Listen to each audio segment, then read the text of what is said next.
What's going on, guys? Welcome back to WWE Pit. Today we're looking at the 10 best wrestlers turned actors. At number 10, Stone Cold Steve Austin. If you give me the wrong answer, you will die a damn slow death. Do you understand me? Do you understand me? Yep. Who sent you? By all metrics, Stone Cold Steve Austin should have become one of the most bankable wrestlers turned movie stars. That didn't happen. What did happen, though, was a series of appearances in middling to decent action movies that made the most of the Rattlesnake's Take No Trash style and icy stare. His acting debut was The Longest Yard in 2005, and his best movie was The Expendables in 2010. At number 9, Hulk Hogan.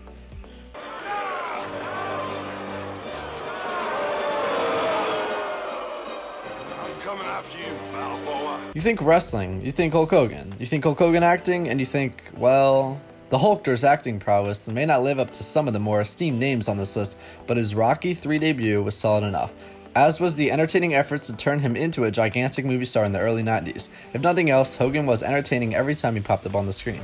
His best movie, Rocky III in 1982. At number 8, Randy Savage.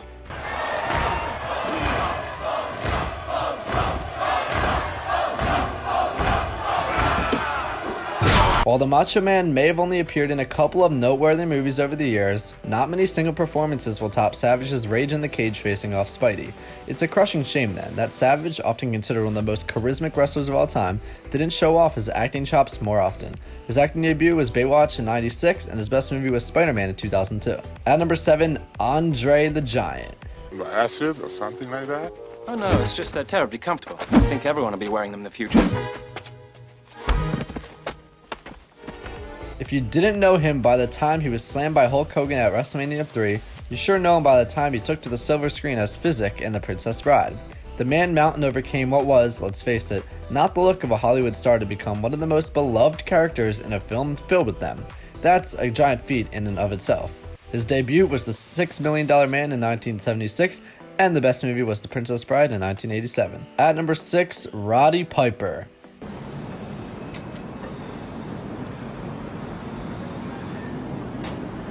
Now this is a man who could act. The dearly departed Hot Rod often left an indelible impression inside the wrestling ring, but it was arguably outside it where he delivered some of his finest performances. He will be fondly remembered for his role in Nada in They Live, as well as a host of other scene-stealing cameos. His acting debut was in 1988 for the show They Live. At number 5, Kevin Nash. Kevin Nash, bizarrely enough, started acting before he got his big break in wrestling, and it shows. Carrying with him a presence that many of his acting and wrestling peers simply can't hold a candle to, his menacing demeanor has carried him through some of the most eclectic and strangely entertaining wrestler cameos in recent memory. His debut was Teenage Mutant Ninja Turtles 2 in 1991, and his best movie was Magic Mike in 2012. At number 4, Jesse Ventura.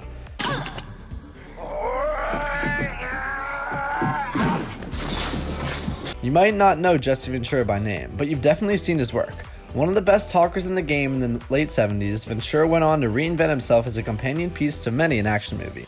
Predator and The Running Man formed the mega powers of his unfortunately short acting career, with a handful of cameos elsewhere. His debut was in 1987 on the movie Predator, and his best movie was The Running Man in 1987. At number 3, John Cena. You know I love it when the music's loud, but come on, strip that down for me. Tonight, I'm tearing these out with my teeth like an old school cartoon billy goat. Like many a wrestler who goes dreaming of Hollywood, Cena's acting career started off rocky. The Marine was awful. 12 Rounds was even worse, but somehow, someway, Cena has reinvented himself as one of the best up-and-coming, relatively speaking, he's 40 years old, comedic actors of his generation. As his filmography will attest, he's only going to get better from here.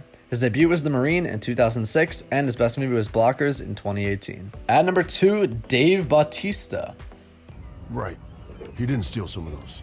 I don't know why they're after us. What a mystery this is. Will, to make it through that, you'd have to be the greatest pilot in the universe. Lucky for us. Not much was expected from Dave Bautista when he took a sabbatical from the WWE to pursue an acting career. It's safe to say he's exceeded every expectation, and then some.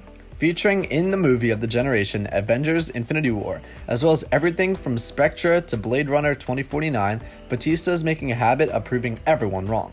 His debut was Smallville in 2006, and his best movie was Guardians of the Galaxy in 2014. And finally, at number 1, The Rock. Let them get in the cars. Clancy's 10 hours old and counting, men. Let's go hunt. If there's anything we can do to help the DSA... Two things. One, I need a translator. How could it not be the great one at numero uno? suffering a shaky start to his Hollywood career with a dual stinkathon by turning it up as the Scorpion King in The Mummy Returns and The Scorpion King. Dwayne Johnson went on to be the guy, appearing in everything from Fast and Furious to the upcoming Shazam, and one of the highest grossing actors of all time. Not bad for a wrestler, eh? His acting debut was That 70s Show in 1999, and his best movie was Fast 5 in 2011.